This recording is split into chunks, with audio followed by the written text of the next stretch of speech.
볼게요. 우리 앞에서 봤던 부분들의 내용이 조금 많은 거고 여기서부터는 조금 빠르게 진도를 나갈 수 있어서 좀 빠르게 한번 얘기를 해볼게요.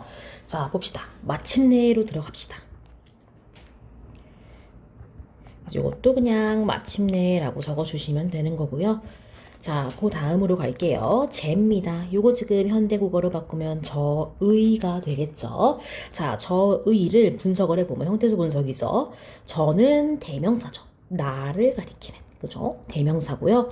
이 뒤에 의라는 관형격 조사가 붙었다라는 거 알 수 있겠죠. 그래서 이 형태소 구조를 그대로 위로 가지고 올라갈 겁니다. 그래서 위로 가지고 올라가시면 얘를 똑같이 분석하시면 돼요. 저라는 대명사. 근데 이 뒤에 붙은 거는 의가 아니고 이죠. 이 짝대기 이 형태입니다. 이게 바로 뭐예요? 관형격 조사의 역할을 한다라는 특징이 있는 겁니다. 특이하죠? 자, 그래서 잘 봐두세요. 여기서는 이가 바로 뭐예요? 관형격 조사의 역할을 한다 정도로 알고 계시면 되는 겁니다. 그래서 우리가 원래 알고 있는 이 모양은 주격 조사였잖아요. 근데 여기서는 지금 관형격 조사로 쓰였다라는 거 잘 알아두시면 되고요. 그리고 체험 더하기 n격 조사의 형태로 쓰였으니까 n어가 된다. 그래서 얘는 곤보다 관형어가 된다라는 포인트 잡고 들어가시면 될 것 같습니다. 별로 어려운 거 없죠? 그 다음으로 갑니다. 뜻을이고요. 요거 번역하시면은 뜻을 이렇게 되겠네요. 똑같죠? 별로 어려운 거 없어요. 뜻이라는 명사 뒤에 목적격 조사 을이 붙은 형태인 거네요. 현대어에서 어려운 거 별로 없고요. 그래서 요거를 그대로 위로 가지고 올라가시면은 자, 뜻 더하기 명사죠. 뜻 더하기 을이 되겠네요. 목적격 조사. 그리고 목적격 조사죠. 자, 그래서 잘 보시면은 일단 우리가 첫 번째로 체크해야 되는 거는 지금이랑 다른 형태의 조성. 즉, 지금과는 다르게 옛날에 조성에 지금 뭐가 올 수 있다? 어두잠군 초성에 자음의 무리가 올 수 있다라는 거 알 수 있겠고요. 그리고 이때 자음의 무리는 서로 다른 자음 두 개가 나란히 쓰였으니까 우리 이걸 뭐라 그래? 합용명서라고 하죠. 그쵸. 병서 중에서도 서로 다른 두 개의 의문이 붙었으므로 합용병서라고 이야기를 해야 하는 거고요. 자, 그 다음으로 봐야 하는 거는 뜻 더하기 을을 했더니 이렇게 지금처럼 따로따로 쓰는 게 아니고 이어서 뜨들이라고 썼다라는 점에서 우리가 또 이어적기를 알 수 있겠죠.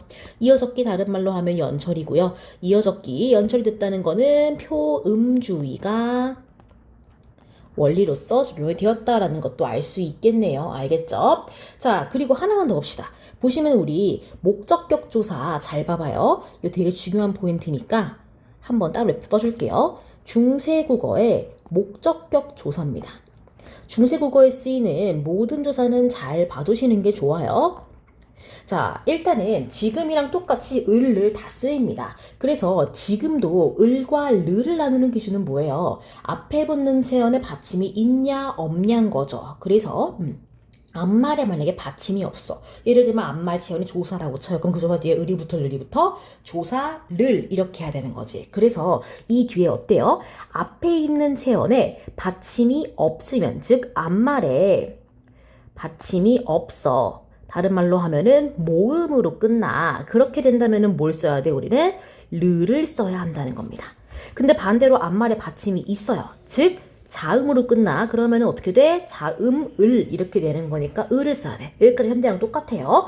자, 근데 중요한 차이가 뭐냐? 이때에는 모음 조화라는 매우 중요한 규칙이 있었다는 거예요. 그래서 얘는 앞에 붙는 체언이 음성 모이면은 을, 르를 써야 되고요. 앞에 붙는 체언이 양성이면은 또 양성, 아래, 아를 써줘야 한다라는 거. 그래서 당시의 조사는 이렇게 받침뿐만 아니라 앞말의 받침뿐만 아니라 모음 조화까지 잘 확인을 했어야 한다라는 걸 알 수 있죠. 그래서 이걸 통해서 우리가 모음 조화가 매우 엄격하게 지켜졌다라는 걸 알 수 있는 겁니다. 그것도 두 개의 형태소, 두 개의 단어가 결합할 때도 마찬가지였던 거죠. 자, 그 다음으로 갑니다. 싫어. 이거 지금 능히란 뜻으로 바꿀 수가 있고요. 지금은 안 쓰이는 말이기 때문에 얘는 사어라고 불립니다. 죽을 사자예요. 죽어버림이라는 뜻이죠. 안 쓴다는 거니까. 자, 그 다음으로 다음으로 갈게요. 펴지. 이거는 펴지, 능이 펴지 이렇게 되겠죠. 그래서 별로 큰 차이는 안 보입니다. 근데 아주 중요한 포인트 하나만 볼게요. 기본형이 일단은 펴지는 펴다로 가야 하는 거고요. 기본형에서 다를 뺀 나머지가 어간으로 붙고 그 뒤에 붙는 건 싹 다 어미라고 이야기를 했었죠. 자, 그래서 요 틀 그대로 가지고 올라가서 똑같이 원문에서 적용해 볼게요. 얘는 펴라는 어간 뒤에 지금 D가 붙은 걸로 확인이 됩니다. 그래서 보니까 어때? 아, D랑 G의 차이가 있구나라는 걸 알 수 있겠죠. 자, 이걸 통해 알 수 있는 건 뭐야? 우리가 디귿 더하기 2를 했을 때 그때 디귿이 지읒으로 바뀌는 게 뭐였어? 구개음화라는 법칙이고 요거는 1학년 1학기 1차 고사 범위에 나오는 음운 변동의 하나죠. 그래서 얘는 지금 구개음화가 적용되지 않았다라는 걸 알 수 있는 겁니다. 자, 그럼 구개음화라는 건 뭐예요? 구개음화라는 건 디귿이랑 티귿 뒤에 이 또는 반모음이가 붙으면 어떻게 돼? 얘가 지읒이나 치읒이 되는 현상. 더 구체적으로 얘기하자면 이때 디귿 티귿은 실질형 태소 뒤에 이랑 이는 반모음이는 형식형 태소라는 건데 뭐 그것까지는 알 필요가 없겠지 지금 당장은. 그래서 일단은 요렇게 구개음화가 당시엔 적용되지 않았다라는 걸 확인을 하시면 되는 거고요. 자, 못은 여전히 못입니다. 자, 요거 이름은요 부정부사예요. 품사가 부정부사라는 품사죠. 자, 당연히 위에 것도 똑같이 부정부사일 건데요. 자, 조심해야 하는 점이 있습니다. 뭘 조심하셔야 되냐면요. 여기 받침 한번 잘 볼게요. 자, 받침 보시면요. 우린 자연스럽게 원래는 시옷 받침인데 음절의 끝소리 규칙 때문에 디귿이 된 거 아니야? 라고 착각을 하는 경우가 있어. 이건 오히려 공부를 열심히 할수록 나타나는 착각이라고 보시면 돼요. 왜냐면은 당시 중세국어가 표음주의의 원리를 썼다는 걸 알고 있는 친구인 거야. 그쵸? 그렇기 때문에 발음 규칙인 음절의 끝소리 규칙을 적용한 디귿 받침이 표음주의니까 그대로 적힌 거다라고 너무 공부를 열심히 한 나머지 착각을 하게 되는 거예요. 얘는 절대로 음절의 끝소리 규칙이 아닙니다. 왜냐? 이때 당시에는 음끝은 7중성법이잖아요. 그죠? 근데 이때 중세국어 당시에는 8중성법이었어요. 그죠? 그때 당시에는 8중성법이라서 뭐랑 뭐가 있어요? 디귿뿐만 아니라 시옷도 공존할 수가 있었어요. 그치? 그렇기 때문에 시옷으로 실제로 발음이 됐다면은 시옷을 그대로 표기했을 겁니다. 근데 굳이 시옷이 아니라 디귿으로 표현한 이유는 뭐겠어? 얘는 원래 발음이 디귿이기 때문인 거예요. 그치? 그래서 이걸 통해서 우리가 표음주의 실제로 발음이 뭐였다? 시옷이 아니고 원래 발음이 디귿이었구나 라는 걸 알 수 있는 겁니다. 아시겠죠? 원래 발음이 디귿이다. 시옷에서 디귿으로 바뀐 게 아니라는 거죠. 자, 그 다음 밑으로 갑니다. 자, 요거 되게 중요하죠. 지금 못 할 놈이 하노라 이 부분이네요. 자, 할의 기본형은 뭐예요? 하다죠. 어간 하로 나누시고요. 똑같이 분석하시면은 어간 하 뒤에 어미 리을 붙은 겁니다. 그래서 우리가 원래 하던 대로 보시면은 앞에까지가 기본형에서 다를 뺀 부분이니까 어간, 여기가 어미라는 걸 알 수 있겠지. 그리고 위치상으로 얘는 어미 중에서도 제일 끝에 있으니까 어말, 어미라는 걸 알 수 있겠죠. 자, 그래서 우리가 어말어미가 종류가 세 가지라 그랬어요. 연결어미, 종결어미, 전성어미. 근데 지금 보니까 어때? 일단 첫 번째, 문장 안 끝났으니까 종결어미 아니고요. 이 뒤에 새로운 주어, 서술어 오는 거 아니니까 연결어미 아니에요. 자, 그럼 마지막 남은 건 뭐밖에 없어? 전성어미, 성질 전환을 한다라는 뜻이죠. 즉, 그래서 하다라는 동사를 뭐처럼 쓰게 하는 거예요? 뒤에 나오는 전을 후식하는 관형사처럼 쓰게 하는 겁니다. 그래서 얘는 관형사형 전성어미죠. 아시겠죠? 관형사형 전성어미입니다. 그럼 여전히 얘는 뭐예요? 어미가 쓰인 걸 보니까 용언이라는 걸 알 수 있는 거죠. 자, 이걸 위로 그대로 가지고 올라갈게요. 기본형 하다 체크하시고요. 자, 하 뒤에다가 뭘 붙였어? 똑같이 리을 붙였어요. 자, 그리고 그 뒤에 뭐가 붙니? 뭔가 특이한 요거 하나가 붙죠. 자, 우리 요거 한번 잘 볼 겁니다. 자, 얘는요, 특징이 있어. 여린 이읒이지. 자, 잘 봐봐요. 여린 이읒은 저번에도 한번 강조하긴 했지만 어떤 상황에서 나오냐에 따라서 달라요. 일단은 우리말이 쓰이는 상황에서 쓰였냐 아니면은 동국정운식 한자 표기에서 쓰였냐에 따라서 다릅니다. 자, 우리말에서 쓰였다라는 거는 무조건 뭐디에? 어디에? 무조건 받침에 쓰인다는 거야. 그러니까 초성에 못 와. 우리말은 초성에 못 와요. 거의 대부분이 다 그래. 그래서 얘는 초성일 수가 없어. 그래서 받침에 리을 옆에 붙는다? 이건 무슨 말이냐면요. 얘가 실제 발음으로서 기여하는 게 아니고요. 부호로서 기능하는 거야. 그래서 관형사형 표시 부호라고도 이야기를 해요. 관형사 표시 부호죠. 즉, 지금 이 단어가 관형어로서 쓰이고 있다라고 보시면 되는 거예요. 관형어 표시부호라고 할게요, 정확히. 관형어임을 알려주는 관형어 표시부호라고 보시면 되는 거고요. 또 하나의 기능이 더 있어. 뭐냐면은 뒤에 오는 체언을 된소리로 발음하게 하는 된소리 부호의 역할도 합니다. 자, 근데 얘는 지금 어때요? 얘는 확실하게 지금 동국정은 아니야. 왜냐면 왼쪽에 한자가 없잖아요. 그리고 밑에 받침에 쓰인 걸 보니까 관형어 표시부호 기능하고 있는지 확인. 우리 일단은 현대어에서 얘가 관형사형 선성어미가 쓰였고 뒤에 체언을 수식하고 있으니까 당연히 관형어 오케이. 그래서 이거 관형어 표시부호인 건 맞다라는 거 확인 가능하죠. 그 다음 두 번째, 뒷말을 된소리로 발음하게 하는 된소리 부호인지 확인. 어때요?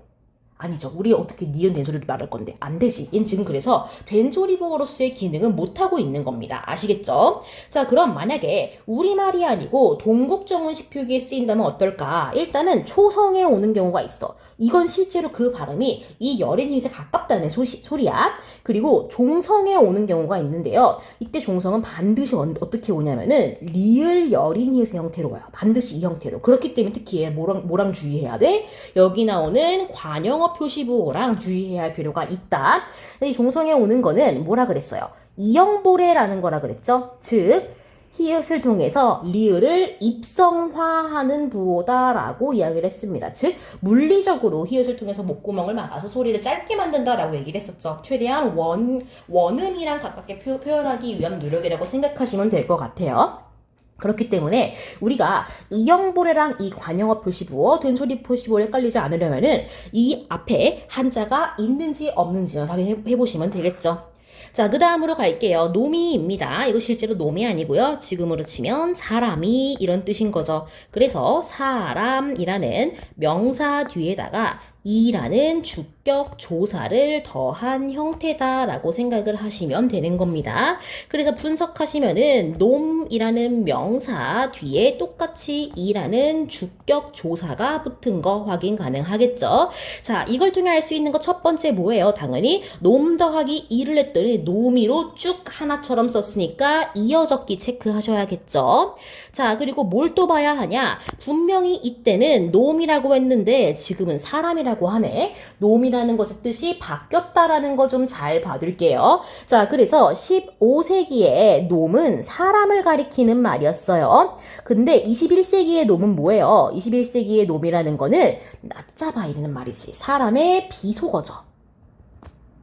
그렇기 때문에 옛날에는 사람 전체를 가리키는 말이었다면요. 21세기는 비속어만 가리키는 거기 때문에 그 범위가 줄어들었다라고 해서 의미의 축소라고 이야기한다는 거. 그래서 우리 의미의 축소하면은 앞에 나왔던 말씀 떠올리셔야 되죠. 당시에는 말 전체를 가리키는 말이었으나 지금은 높임법만 표현하는 거 아시겠죠?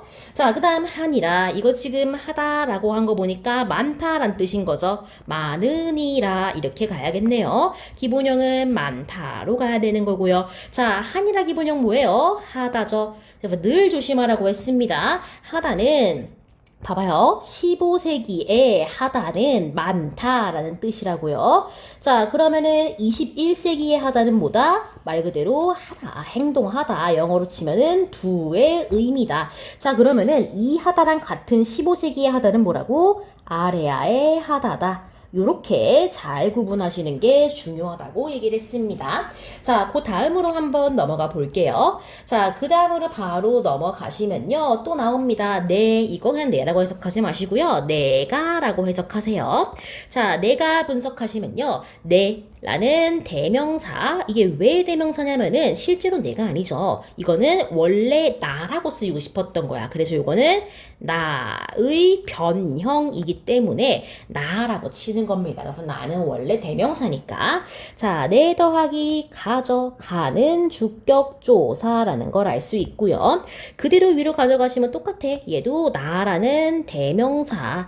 그 뒤에 뭐가 붙어요? 이라는 주격 조사가 있다는 걸 알 수 있겠죠. 자, 그래서 우리가 알 수 있는 건 뭐예요? 요 이랑 가를 구분하셔야겠네. 당신 가가 있었다 없었다? 없었다. 가는 근대 국어부터 조금씩 쓰이기 시작한다라는 거. 그래서 이 이는요, 가처럼 모음으로 끝나는 체언, 즉 받침이 없는 체언, 그쵸? 모음으로 끝나는 체언 뒤에 받침이 없는 체언.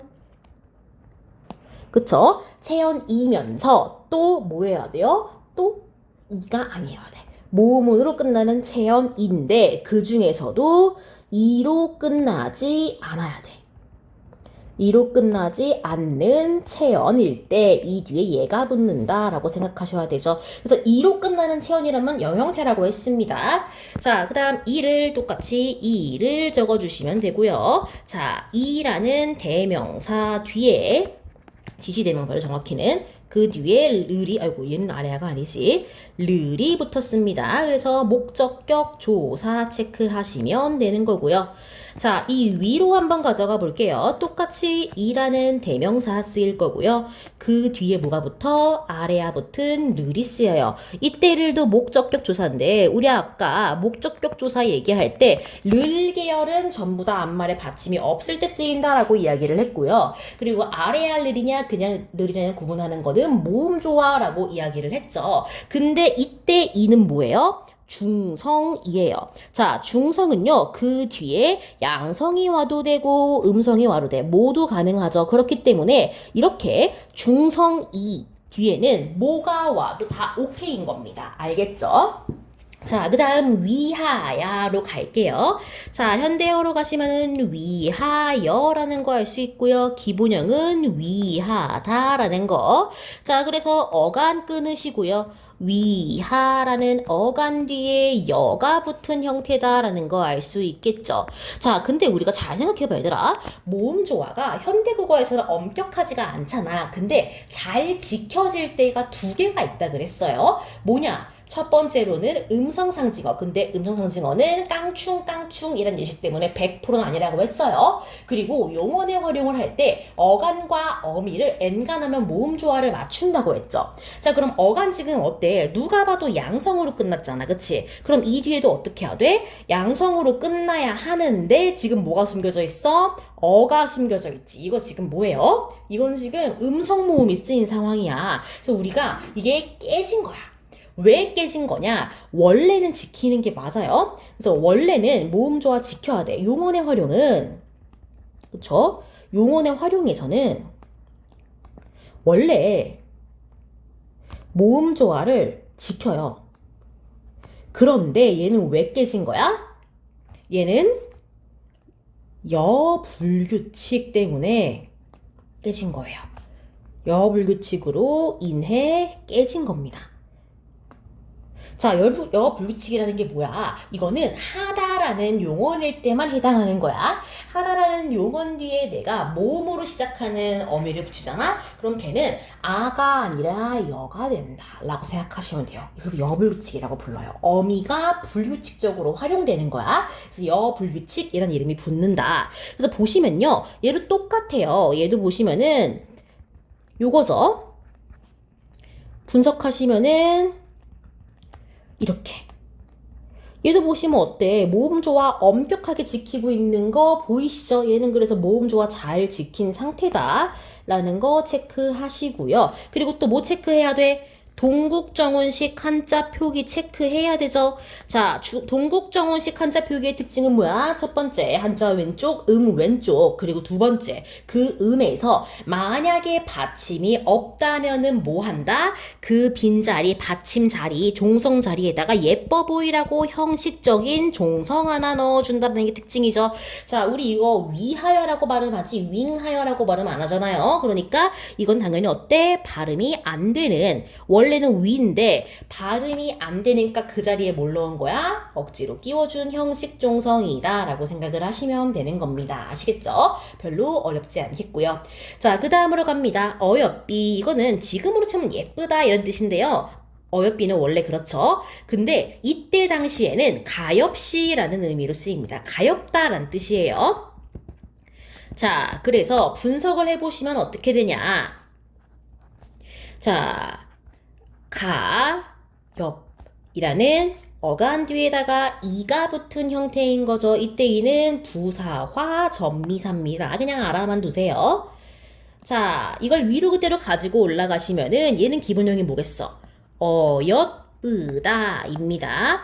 자, 얘는 어떻게 해야 돼? 그러면은 어엿브에다가 이를 붙여줘야 되는 거다라고 생각하시면 되겠죠. 자, 그래서 이거 보시면요. 15세기에는 어때요? 15세기에는 어엿브다라는 말이 가엾다라는 말로 쓰인 거야. 그죠? 자, 그런데 21세기에는 어때? 21세기의 어여쁘다는 예쁘다의 의미잖아요. 그쵸? 예쁘다니까 어때? 아예 의미가 싹 바뀌어버렸죠. 그래서 우리는 이걸 보고 의미 이동이라고 하는 거고요. 이걸 보면은 뭘 떠올려야 돼요? 어린 백성 떠올려야 되는 거죠. 그쵸? 어리다 떠올리시면 되는 겁니다. 자, 그 다음 너겨. 이거는 여겨 이렇게 가야겠네요. 가엾이 여겨. 자, 여겨 기본형 여기다 이게 되겠네. 자, 그래서 여기라는 어간 뒤에 어가 붙은 형태인 거고요. 어미죠 얘가. 자, 위로 그대로 가시면 얘는 너기다가 되겠네요. 그죠? 이 분석하시면은 너기 뒤에 어가 붙은 형태라고 생각하시면 되겠네. 자, 큰 차이는 없는데요. 여기만 지금 좀 차이가 있죠. 너랑 여의 차이가 좀 있다. 보니까 어때요? 니은이 이응이 되는 두 법칙이 적용 안 됐다라는 거 알 수 있겠죠. 지금은 우린 여자라고 안 하고 여자라고 하잖아. 그쵸? 이때는 니은이 탈락하는 도움 법칙이 적용되지 않았다라는 거 알 수 있겠죠. 자, 그 다음 세로. 요거는 똑같이 세로인데요. 발음을 주의하세요. 우리 그때 지금은 현대국어에서는 똑같이 애로 단모음으로 발음하잖아요. 근데 중세국어에서의 애는 단모음이 아니고 이중모음이기 때문에 두 번에 걸쳐서 발음을 해야 한다 그랬죠. 그래서 세로라고 발음하시면 안 되고요. 사이로라고 발음하셔야 한다라는 차이만 좀 잘 봐두시면 되겠죠. 별로 어려울 거 없을 겁니다. 아시겠죠? 발음 차이만 잘 봐두세요. 자, 여기를 통해서 우리가 이때 당시에는 이중모음이었다는 거 알 수 있고요. 이때는 어때? 현대에는 단모음으로 쓰인다라는 거 알 수 있는 거죠. 자, 그 다음 28자를 요거 한번 가볼게요. 자, 지금으로 바꾸면은 28 에다가 자를 붙이면 되겠네. 자, 를 이렇게 되겠죠. 자, 요거 분석하시면 어떻게 돼요? 28자 어쩌고 자라는 명사 뒤에 를이라는 목적격 조사가 붙은 형태다라는 거 알 수 있겠죠. 자, 근데 위에는 어때요? 어쩌고 저쩌고 짜 뒤에 뭐가 붙은 형태?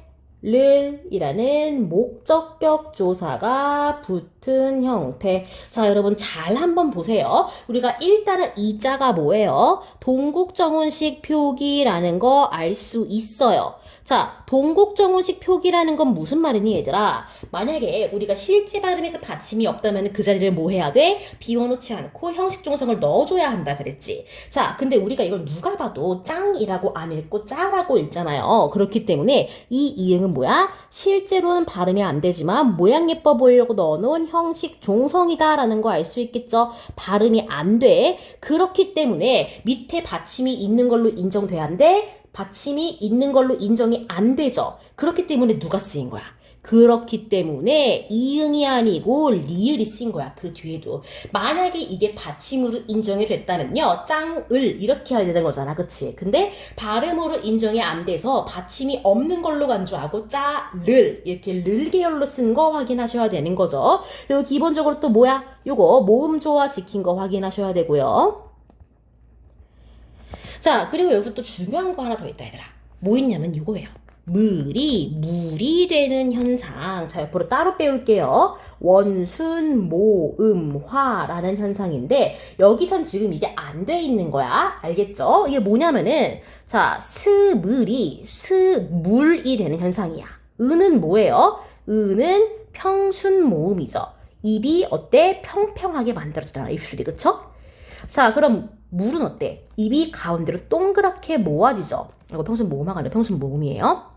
그래서 얘는 평순 모음이었던 게 원순 모음으로 된다라고 해서 원순 모음화라는 이름을 붙입니다. 당연히 다 발음의 편의성을 위해서 쓰이는 거고요. 현대국어엔 있어요. 근데 이때 당시에는 발음의 편의성보다는 뭔가 잘 지키는 게 중요하잖아. 그렇기 때문에 원순 모음화가 쓰이지 않았다라는 걸 알 수 있어야 돼. 조심하세요. 으랑 우랑 둘 다 음성 모음이기 때문에 모음조화는 절대 아닙니다. 자, 그 다음으로 한번 가볼게요. 맹가노니, 정확히는 마인가노니라고 써야 되죠. 자, 이거 아주 중요합니다. 별표 치시고요. 이거는 제가 전공 수업을 들을 때도 진짜 교수님이 맨날 얘기하던 그 구절입니다. 시험에 똑같이 나왔어요.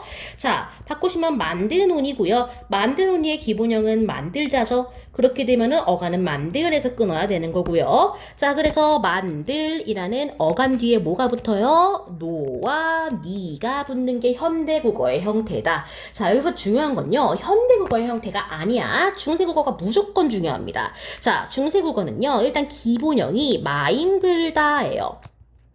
지금도 맹글어 먹다 이런 말 많이 써 할머니들. 여기서 나온 말이에요. 만들다가 아니고 맹글다 이렇게 말하는 게 다 여기서 나온 말이다. 자, 그래서 맹글다의 기본형에서 다를 떼고 맹글, 마인글까지 쓰는 겁니다. 그래서 마인글에다가 뭘 붙인 거예요? 똑같이 노라고 하시면 안 되고요. 얘는요. 이렇게 따로 나눠주셔야 돼요. 이렇게 나와 오와 니를 다 나눠줘야 돼. 그래서 얘네 둘이 합쳐져가지고 노가 되는 거다라고 생각을 하셔야 됩니다. 여기서 그래서 뭐가 된다? 갈 더하기 노 더하기 니가 된다. 최종적으로 마인가노니가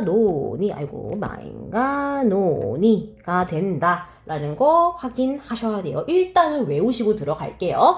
자, 한번 천천히 볼게. 자, 요 앞에까지 우리가 어간인 거 이제 다 알아. 그러면은 어간 뒤에 붙는 건 전부 다 뭐라 그랬죠? 어간 뒤에 붙는 거는 전부 다 어미라고 이야기를 했습니다. 근데 이 수많은 어미 중에서 제일 끝에 붙는 애 하나만 어말 어미라고 했고요. 앞에 붙는 거는 몇 개가 됐든 간에 다 선 어말 어미라고 이야기를 했죠. 그래서 쉬운 이게 다 위치상의 이름이고요. 기능상의 이름 쉬운 걸로부터 한번 가볼게요. 당연히 어말 어미가 기능상의 이름이 3개밖에 없기 때문에 쉽죠? 종결, 연결, 전성 중에 하나죠. 누가 봐도 문장 안 끝났으니까 종결 아니고 그리고 성질 바꾸지 않았으니까 전성 아니야. 나는 건 뭐밖에 없어요. 그 뒤에 바로 이어서 새로운 주어 소서로 나오게 하는 연결어미밖에 없다. 근데 이건 그냥 연결이 아니고요. 앞뒤 문장 바꿨을 때 순서가 바뀌니까 종속적 연결어미까지 아시면 좋긴 좋아. 근데 뭐 괜찮아요. 자, 그럼 앞으로 한번 가볼게. 자, 이거는요 그냥 외우시면 됩니다. 현재 시제 선어말 어미예요. 우리 지금도 현재 시제 어미에 는 또는 니은 쓰는 거 알죠, 여러분? 그래서 이게 동사를 구분하는 그 방법이었잖아요. 그쵸? 그래서 뭐 먹다를 현재로 바꾸면은 현재 시제 선어말 어미 는 붙여가지고 먹는다 되는 거고요. 하다를 현재로 하면은 니은 붙여서 한다 되는 거 기억나죠? 똑같아. 얘도 그래서 현재 시제 선어말 어미고요. 중요한 건 이때 옵니다. 왜? 지금 없으니까. 얘는 1인칭 주어를 나타내는 1인칭 주어 선어말 어미입니다. 아주 중요하죠. 왜냐면 현대에 없으니까. 자, 그래서 이 1인칭 주어를 나타낸다라는 게 무슨 말이냐면요. 화자를 가리킨다라는 뜻이야. 나를 가리킨다라는 뜻이죠. 나예요, 나. 주어가 나. 라는 걸 알려주는 거야. 그렇기 때문에 이 마인가 논의의 주체는 누구다? 나다 라는 걸 알 수 있겠지. 그래서 똑같이 뭐야? 내가니까 이렇게 써야겠네. 나 더하기 짝대기 2해서 마인가 논의 이렇게 된다 라고 생각을 하시면 되겠죠. 자, 그래서 여기에서 그 다음 단계로 넘어갈게요. 그 다음 단계로 넘어갈 때 어떻게 돼요? 얘네 둘이 합쳐지지. 나 더하기 5가 합쳐지면서 노가 된대. 그렇다는 건 뭐예요? 여기서 여기로 넘어오면서 아래아가 탈락된다는 거 알 수 있죠? 자, 그 다음 여기서 여기로 갈 때 어떻게 돼? 리을이 탈락된다라는 거 알 수 있죠? 이거 현대어로 똑같아. 만드논이 되는 거니까. 뭐 어쨌든 이런 탈락 정도로 잘 알아두시면 좋을 것 같습니다. 그래서 얘는요, 이 선어말 어미들의 기능상의 이름, 위치상의 이름 싹 다 외우시고요. 마인갈 더하기 나 더하기 오 더하기 니가 어떻게 맹가논이가 되는지까지도 싹 다 알고 계시는 게 좋습니다. 무조건 그냥 통째로 외우세요. 아시겠죠? 자, 그럼 그 다음으로 한번 가볼게요. 자, 사람마다로 갑니다. 별로 어려울 거 없죠. 그냥 사람마다입니다. 당연히 사람 더하기 마다의 형태인 거고요. 자, 그래서 얘를 똑같이 사람 더하기 마다 하시면 됩니다. 자, 요거 하여 한번 갈게요. 자, 이거 지금으로 치면은 하여금하여 이런 뜻이야, 얘들아. 그래서 우리가 하여금이란 말을 언제 진짜 많이 쓰냐면요. 하다가 기본형이에요. 언제 많이 쓰냐면은 사역동사가 들어간 영어 문장을 우리말로 번역할 때 번역투에서 진짜 많이 해. 그는 나로 하여금 무엇을 하게 했다. 이런 거죠. 그쵸? 그래서 얘도 똑같아. 보시면은 하다가 기본형이야. 하 뒤에다가 이랑 어를 붙이면은 하이어가 되는 거예요. 자, 그런데 중요한 건 뭐냐? 이때 이의 기능입니다. 이때 이는요, 사동전미사예요. 그죠? 사동전미사라고 보시면 돼. 그래서 이 위로 가도 똑같아요. 하다 이렇게 되는 거죠. 그래서 하 더하기 이 더하기 어가 되는 거라고 생각하시면 돼요. 둘이 합쳐가지고 하이가 되는 거지. 얘 똑같이 이중모음이에요. 그래서 얘를 똑같이 사동전미사가 된다라고 보시면 되고요. 이때 이응 두 개 나를 쓰는 거는 보통 표기 오류라고 보는 의견이 압도적입니다. 그래서 표기 오류라고 기억하시면 돼요. 보통 이응을 연속으로 두 개 쓸 일은 별로 없으니까요. 자, 그 다음 수비 요거 쉬이라고 분석하시면 되고요. 기본형은 쉽다죠. 요렇게. 자, 그래서 쉽 더하기 2를 한다라고 생각을 하시면 되는 겁니다. 자, 그럼 이때 위에서의 기본형은 뭐냐? 요렇게 되는 거야. 숲다예요. 자, 그래서 분석을 하시면은 어가 아닌 숲에다가 뭐가 붙은 거예요? 2가 붙은 거지. 그랬더니 어떻게 된 거야? 이어적기가 돼가지고 수비가 됐다라는 거 알 수 있겠죠. 자, 특이한 거 요때 얘는요, 우리가 지금은 안 쓰는 순경음 비읍이라는 연서죠. 순경음 비읍이라는 연서. 연서를 다른 말로 하면 뭐냐면요, 연철이랑 헷갈리시면 안 돼. 연서와 연철 구분 잘 하셔야 돼요. 연서라는 건요, 이어쓰기예요. 그럼 연철은 뭐니 얘들아? 이어적기죠. 헷갈리시면 안 됩니다. 이어쓰기랑 이어적기 구분 잘 하세요. 자, 그럼 어쨌든 연서, 연철이 다 쓰인 거라는 거 알 수 있겠지. 표음주의도 같이 체크해야 하고요. 자, 그리고 재밌는 점은요, 우리가 지금 하는 불규칙 있잖아요. 비읍 불규칙 알죠? 돕다를 활용하면은 도바가 아니고 도와가 되는 거. 그 비읍 불규칙의 원인이 바로 이 순경음 비읍입니다. 아시겠죠? 그래서 이 순경음 비읍은요, 나중에 뭐가 되냐면은 현대국어에서 오 또는 우가 돼서 비읍 불규칙의 원인이 된다라는 것도 알아두시면 좋을 것 같습니다.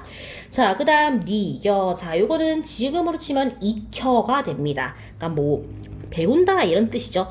자, 그래서 기본형은 읽다가 되는 거고요. 자, 그래서 정확히 말하자면요, 이 익혀의 기본형은 읽다라고 말하지 말고 익히다라고 하는 게 기본형이긴 하죠. 근데 익히다는 읽다로부터 온 거잖아요. 그치? 그럼 이때 희가 뭔지를 찾는 게 중요하겠지. 자, 그래서 익히라는 어간 더하기 어인 건데, 이때 익히를 분석을 하면은 익 더하기 희가 된다는 거. 그럼 이때 익은 뭐예요? 이때 it이라는 거는 어근이고 얘는 접사가 되는 거다라는 거 알 수 있겠네. 얘는 어근, 얘는 접사. 무슨 접사예요? 사동이죠. 사동접미사라는 거. 그래서 이 둘을 합쳐가지고 만들어진 게 뭐다? 원래 접사가 붙으면은 새로운 품사가 되는 거잖아요. 그치? 새로운 단어가 되는 거기 때문에 이거는 있다에다가 접미사 히를 붙이는 순간부터 새로운 표제어가 되는 거야. 그래서 얘는 하나의 기본형은 익히다가 된다고 보시면 돼요. 그래서 얘는 어간, 얘는 어미, 정확히는 어말어미, 연결어미 이렇게 되는 거겠죠. 자, 그래서 요거 그대로 분석하시면요. 니겨의 기본형은 닉다입니다. 자, 그래서 닉 더하기 뭐 하고 있는 거야 지금은? 닉 더하기 이 더하기 어를 하고 있는 겁니다. 그럼 어디까지가? 여기까지가 이렇게 묶여야 되는 거죠. 그럼 이때 이가 뭐예요? 사동접미사라는 걸 알 수 있겠네. 닉이 다가 되겠죠. 자, 그래서 일단 우리가 알아야 되는 건 뭐예요? 두음 법칙이 적용되지 않은 거. 이때 당시에는 또 두음 법칙이 없었다. 사동접미사는 이가 쓰였다. 히 대신에 이를 쓴 겁니다. 그 정도 알고 계시면 되겠죠. 자, 난로는 그냥 똑같이 난로입니다. 자, 씀에 요거 한번 볼게요. 중요합니다. 이거는 지금으로 치면은 씀에가 될 거고요. 자, 요거 분석하시면요. 씀은 쓰다로부터 출발하는 거죠. 더하기 미음을 해서 씀을 만들어주고 그 뒤에 애를 붙이는 것 때 이때 애가 뭐예요? 부사격 조사. 자, 그럼 조사가 붙었다는 거는 앞에 단어가 지금 체언의 역할을 해야 한다는 뜻이야. 자, 근데 체언의 역할을 한다고 하고 보니까 어때? 얘가 지금 어때? 어간인 것 같아. 얘가 어때요? 뒤에 어미인 것 같아. 명사형 전성 어미잖아. 근데 우리가 현대국어에서는 뭐를 진짜 조심해야 되냐면요. 전성어미랑 접미사를 명확하게 구분을 할 수가 있어야 돼요. 자, 이게 왜 문제가 되냐면요. 명사형 전성어미랑 명사화 접미사가요. 현대국어에서는 모양이 똑같아. 명사형 전성어미랑 명사화 접미사. 자, 현대국어에서는 둘 다 똑같이 또는 미음으로 사용이 돼요. 또는 미음입니다. 똑같이 또는 미음이야. 자, 그럼 이거를 어떻게 구분을 해야 하냐? 자, 명사형 전성 어미죠. 자, 어미가 붙었다는 건 무슨 말이야? 앞에 어간이 있다는 거고요. 어간이랑 어미로 활용이 된다는 거는 즉 용언의 활용이란 뜻이에요. 근데 얘는 여전히 품사가 뭐예요? 품사가 여전히 뭐다? 용언, 동사, 형용사라는 걸 알 수 있겠죠. 그럼 얘는 명사야 아니야? 명사가 아니야. 명사인 척하는 명사형인 겁니다. 자, 그럼 접미사가 붙으면 어떻게 되니 얘들아? 접미사, 접사의 짝꿍은 어근이야. 근데 어근과 접사는 용언의 활용이 아니고 단어의 활용 파트죠. 즉 새로운 단어, 새로운 품사가 된다는 뜻이야. 왜냐면 하나의 품사는 하나의 단어니까요. 자, 그럼 접사가 붙는다는 건요. 실제로 품사가 바뀐 거야. 그래서 얘는 진짜 명사예요. 알겠죠? 그래서 얘는 품사가 바뀌지 않은 동사 또는 형용사라고 봐야 돼. 품사 변화가 없다. 여전히 동사 또는 형용사다. 여전히 용언이다. 라는 뜻인 거고요. 얘는 어때요? 품사가 실제로 변한 거다. 그게 뭐예요? 접사가 붙을 때의 특징이지. 접사는 그래서 접미사가 우리가 접미사가 붙으면은 품사를 바꿀 수 있다라는 말을 쓰기도 해요. 실제로 이건 이제 단어편에서 배우는 건데 혹시나 단어편이 궁금하다면은 유튜브에 찾아보시면 됩니다. 제가 아마 최근에 하나 올린 거 있을 거예요. 그거 찾아보시면 되는 거. 어쨌든 자, 그래서 중요한 건 이거죠. 우리가 지금 요거를 구분할 때 해야 하는 거. 현대국어에서는요, 이 미음이 명사형 전성 어미인지 명사화 접미사인지 구분하려면 뭘 써야 해? 명사가 아니라는 건 용언이란 뜻이니까 누구의 수식? 부사어의 수식을 받는다. 라는 뜻. 그럼 명사화 접미사는 명사가 됐다는 뜻이니까 관형어의 수식을 받는다라는 거 알 수 있겠죠. 그래서 우리가 현대국어에서는 수식어를 일부러 만드는 거야. 부사어의 수식을 받는지 관형어의 수식을 받는지 그런 노력을 좀 해야 돼요. 그쵸? 그러니까 보니까 어때? 위에는 날로 씀에라고 했잖아. 그치? 날이 뭔데? 날이라는 명사 뒤에다가 뭘 붙인 거예요? 로라는 부사격 조사를 붙인 거야. 자, 그러면은 부사격 조사가 붙었다는 건 얘가 무슨 어라는 뜻이에요? 부사어란 뜻이에요. 그럼 이 부사의 수식을 받는 씀은 뭐예요? 씀은 여전히 부사의 수식을 받으니까 용언이란 뜻이지. 그럼 이건 전성어미야, 전미사야? 전성어미. 이렇게 가야 하는 겁니다. 아시겠죠? 자, 그럼 여기로 한번 가볼게요. 기본형 당을 쓰다로 가야 되는 거고요. 분석하시면은 그 다음에 이거 에다가 애를 더한 거네요. 자, 보니까 어때요? 애는 똑같이 뭐 이거니까 상관없고요. 중요한 건 뭐니, 얘들아? 요거라는 거야. 이라는 거야. 자, 이 은요, 명사형 전성 어미를 당시에는 이라고 했다는 걸 알 수 있는 거야. 자, 그럼 만 있었을까? 아니지. 모음조화 중요하잖아. 옴이 있었어야 되는 거죠. 그래서 중세국어에서는 명사형 전성어미가 옴 또는 이 쓰였다는 걸 아셔야 돼. 그리고 명사와 전미사는 똑같아 이때랑. 그래서 이렇게 구분을 하셔야 된다. 중세 때는 그래. 근대에서는 물론 이렇게 쓰기도 해요. 근데 중세는 이게 명확하게 구분되기 때문에 우리가 굳이 수식 관계를 따지지 않아도 이 형태만 보고도 알 수 있다라는 거 잘 기억해 두세요. 자, 그래서 보시면요. 이 중세의 대표적인 예시는요. 이거야. 방금 봤던 수매. 그리고 이거의 대표적인 예시는 용비어천가에 나오는 여름이야. 왜냐면 열 더하기 음이거든요. 열다의 열 더하기 음입니다. 어쨌든 그래서 이렇게 기억해 두시는 게 좋겠죠. 자, 그럼 우리가 여기서 할 수 있는 첫 번째는 뭐니, 얘들아? 첫 번째로 할 수 있는 거는 요거. 어도자음군 합용병서. 어도자음군의 합용병서 찾으시면 되고, 또 뭐예요? 애를 수매라고 적었으니까 이 미음이 욜로 이어 적힌 거 보이시죠? 이어 적기 확인하셔야 되는 거고요. 자, 이어 적기가 됐다는 건 연철, 다른 말로 하면은 표음주의 원리를 적용했다라는 뜻이고요. 또 하나, 뭐 봐야 돼? 을 썼다는 건 뭐예요? 얘가 명사형 전성엄이라는 것과 동시에 옴을 안 쓴 걸 보니까 모음 조화를 잘 지켰다라는 거 알 수 있겠지. 같이 봐야 하는 거 엄청 많습니다. 지금 잘 봐두시고요. 그 다음으로 갈게요. 뼈난 크이로 갈게요. 편안하게 이렇게 가시면 되겠죠. 기본형은 뭐예요? 편안하다. 이렇게 가야겠네. 그치? 자, 그래서 편안하까지로 끊으셔가지고 편안하 더하기 개를 한 거다라고 보시면 될 거고요. 자, 그럼 얘는 어떻게 써? 편안하 더하기 개 이렇게 되는 거겠죠. 자, 잘 봐봐 얘들아. 우리가 일단 봐야 되는 거 첫 번째 동국정운식 한자 표기죠. 왜? 한자가 왼쪽 그리고 음이 오른쪽. 이걸 통해서 알아야 하는 건 뭐야? 일단은 원음과 최대한 가깝게 표기해야 한다는 거. 그리고 받침이 발음에 없으면은 형식 정성 넣어서 예쁘게 만들어준다는 거. 실제로 발음은 안 된다는 거. 그리고 뭘 또 봐야 돼? 이 여린 히읗 봐야지. 여린 히읗이 동국정운식 표기의 초성에 온다라는 건 실제로 그 발음이었다라는 겁니다. 그래서 얘는 동국정운식 표기에 많았다. 초성에 오는 거는.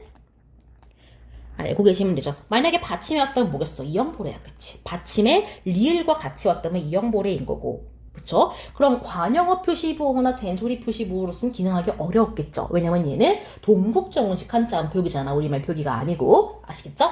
이렇게 보시면 되고요. 그 다음 하고저로 갈게요. 자, 하고저는 말 그대로 하고자 이렇게 하시면 되겠죠. 자, 하고자 기본형은 하다 이렇게 보시면 되고 위의 기본형은 마찬가지로 뭐예요? 하다 이렇게 보시면 되겠네. 자, 그 다음 이건 저 아까 봤던 거랑 똑같은 거니까 여러분들 한번 적어보세요. 우리 바로 앞에 있었던 거 기억나죠? 여기 못할 놈이 하노라 여기에서요. 똑같이 적으시면 됩니다. 여기 나왔던 거 아시겠죠? 자, 그 다음 다시 따름이니라로 한번 가볼게요. 따름이니라. 자, 요거 따름이다 이렇게 하셔도 되고요. 따름이니라 줘도 됩니다. 자, 그래서 따름이라는 명사, 의존명사야 이거. 의존명사 뒤에 왜 의존명사겠어? 앞에 반드시 뭐가 붙어야 돼. 따름이다 하려면 앞에 어떻게 할 따름이다 이런 말 붙어야 되잖아요. 어떠할 따름이다. 그리고 이 뒤에 조사 붙죠. 무슨 조사? 서술격 조사. 자, 근데 여러분, 서술격 조사는 되게 특이해. 잘 봐도요. 서술격 조사는 조사 중에서 유일하게 가변어로 분류가 되는 애예요. 근데 우리 가변어에 뭐가 있니? 용언밖에 없지. 그래서 얘가 가변어라는 건요, 용언처럼 활용이 된다란 뜻이에요. 그쵸? 자, 그래서 이게 무슨 말이냐면요. 용언처럼 활용한다는 건 어간과 어미를 나누어야 한다는 뜻이야. 어간, 어미 어떻게 나눠요? 기본형에서 다를 빼면 어간, 그 어간 뒤에 붙는 건 싹 다 어미라는 걸 알 수 있어야 하는 거죠. 그래서 그렇게 구분이 된다는 거야. 즉, 이 다를 용언처럼 활용하려면요. 어간인 이, 뒤에 붙는 다, 이렇게 된다는 거야. 그럼 이는 뭐예요? 그대로 활용할 때 고정돼야 하는 어간인 거고요. 다는 활용할 때 변화하는 어미 부분이다라는 거 알 수 있겠죠? 이걸 그대로 위로 가지고 한번 올라가 볼 겁니다. 이걸 분석을 하시면요. 일단 따, 름까지는 의존명사. 여기까지는 똑같겠네. 그리고 이 뒤에 뭐가 붙어야 돼? 이니라가 붙어야 돼. 정확히는 이게 이렇게 돼야 돼요. 이, 니, 그리고 니, 라, 이렇게 돼야 돼. 이게 왜 이렇게 되겠어요, 얘들아? 원래 얘는 뭐예요? 서술격 조사인데 여기에서 뭐예요? 어간처럼 쓰이는 부분인 거야. 그치? 여기서 이렇게 올라가야 돼. 아이고, 잘 안 보이죠? 이렇게 올라가야 돼. 그죠? 자, 그럼 이 뒤에 어때? 싹 다 붙어가지고 지금 용언처럼, 즉 어미처럼 활용이 돼야 되는 거겠네. 그래서 보니까 실제로 어때요? 얘가 유사 어간이야. 어간까지는 아니고 실제 어간 아니니까요. 유사 어간이라고 쳐봐. 그럼 이 뒤에는 싹 다 뭐 해야 돼? 어미여야 되는 거잖아. 그치? 이 뒤에는 어미로 와야 되는 거야. 그럼 앞에 붙은 건 뭐예요? 선, 어말, 어미. 뒤에 붙는 건 어말, 어미겠죠? 왜냐면 맨 뒤에 붙는 거 하나만 어말이고 그 앞에 붙는 건 싹 다 선, 어말, 어미니까. 자, 그럼 어말, 어미가 붙는 건 무슨 말이야? 얘가 연결, 종결, 전성 중에 하나라는 건데 누가 봐도 문장이 끝났죠? 근데 어떻게 끝났어? 온점, 평서문으로 끝났으니까 평서형, 종결, 어미 이렇게 가야 되는 거네. 자, 그럼 얘는 뭐야? 이때 니는 그냥 알아만 두세요. 객관적 믿음을 나타냅니다. 객관적으로 그렇게 될 수밖에 없다고 믿는 느낌인 거죠. 아시겠죠? 자, 그래요. 그래서 이렇게 좀 정리해 보시면 되는 거고요. 추가적으로 여러분 좀 알아두시면 좋은 건요. 서술격 조사 2답니다. 언제에서의? 중세 국어에서의. 근데 이건 여러분 진짜 쉬워요. 뭐가 쉽냐면은 얘가 이다잖아. 이때 이가 주격조사 이랑 조건이 같아요. 무슨 말이야? 얘는 그래서 서술격 조사 이는 세 가지. 이다랑 짝대기 이다랑 영형태 이다. 이렇게 세 가지로 들어간다는 거. 조건 어때요? 주격조사 2의 조건과 유사하겠죠. 받침이 있을 때. 받침 없고 이도 아닐 때. 얘는 이일 때. 이건 겁니다. 아시겠죠? 그래서 이렇게 구분하시면 돼. 이렇게 하시면 훈민정음 끝이 났고요. 확실히 뒤에가 앞에보다 빠르게 호흡이 들어가죠. 자, 그래서 여기까지 잘 정리해 보시고요. 뒤에다가 여러분 요거 있을 거야. 그동안 했던 거 싹 다 정리해서 중세국어의 특징으로 잘 갈무리 해두시면 좋겠죠. 그래서 그렇게 해서 정리하시고요. 모르겠는 거 질문으로 가져오시면 됩니다. 그래서 잘 한번 정리해 보세요. 아시겠죠?